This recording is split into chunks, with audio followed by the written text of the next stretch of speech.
ودي فيلا في ضاحية النخيل مدينة الشروق. المساحة بتاعتها 800 متر كلية. وده المنظر من بره اهوت.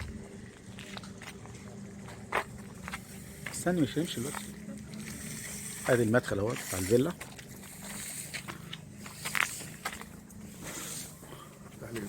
ماشي.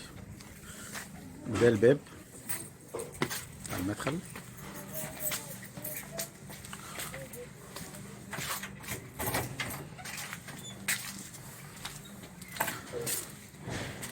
ده كده الدور الارضي الريسبشن بالكامل.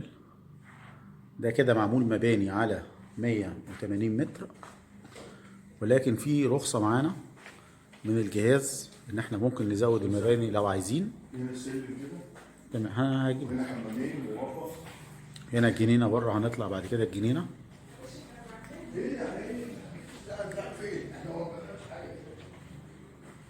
وهنا كده المطبخ. ده كده في الريسبشن. وفي طبعا حمام هنا كابتن ابراهيم. في حمام هنا حضرتك مش كده؟ وهنا في حمامين. في حمامين هنا، واحد للضيوف والتاني تبع المطبخ بقى.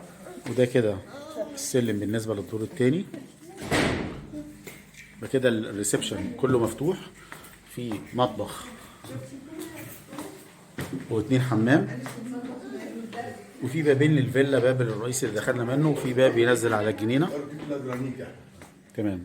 الارضيه كلها معموله جرانيت. ده كده بالنسبه للدور الثاني.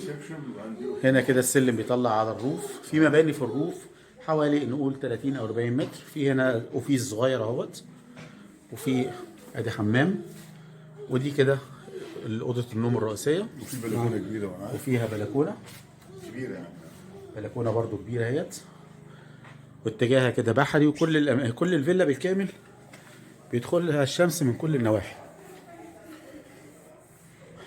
ده كده انتريه هنا. ودي الاوضه الثانيه. ودي الثالثه. فيها برضو كل اوضه فيها يا اما شباك وبلكونه يا اما شباكين. وهنا كده في ادي حمام، ده رقم 2 لان في حمام مع الاوضه الماستر. ودي اوضه اطفال هنا. يبقى كده في 3 اوض واوفيس وحمامين وبلكونه وفي ريسبشن. ده بالنسبه للدور الثاني. وفوق طبعا لا مش لازم. فوق طبعا هيبقى فيه مباني 30 ل 40 متر تقريبا. ماشي. انا بس عشان الولد الصغير انا خايف يقع. تعالى يا اياد اميره، تعالى امسكي. اطلع عشان ما يقعش من على السلم.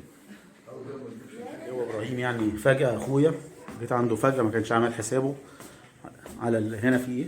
هنا نقول زي مخزن كده. وفي هنا ادي اوضه اهيت بالنسبه للروف، حمام اهيت. وفي هنا طبعا بلكونه طبعا مش كده؟ في بلكونه. في بلكونه.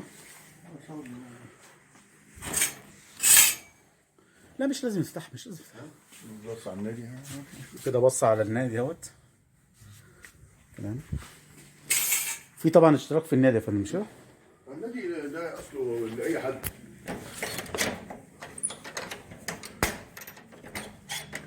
وهنا في ادي اهوت الروف اهوت. على فكره يعني في رخصه مباني ممكن نزود في المباني نفسها. يعني احنا بانيين 800 متر، بانيين 180 دور ارضي ودور تاني وتالت. ادي النادي اهوت. لكن احنا مسموح لنا ان احنا نزود في المباني، وفي رخصه بالكلام ده. طبعا دي البلكونه بتاعت اوضه النوم مش كده؟ دي بلكونه اوضه النوم. دي بلكونه اوضه النوم اهيت. وادي تمام. وفي هنا اوضه بواب. وهنا طبعا في جراج الازرق ده كله جراج يشيل عربيتين او 3. وهنا دي الجنينه بالكامل اهيت. الجنينه ممكن يتعمل فيها بيسين، وممكن نزود في المباني زي ما قلنا. بس كده.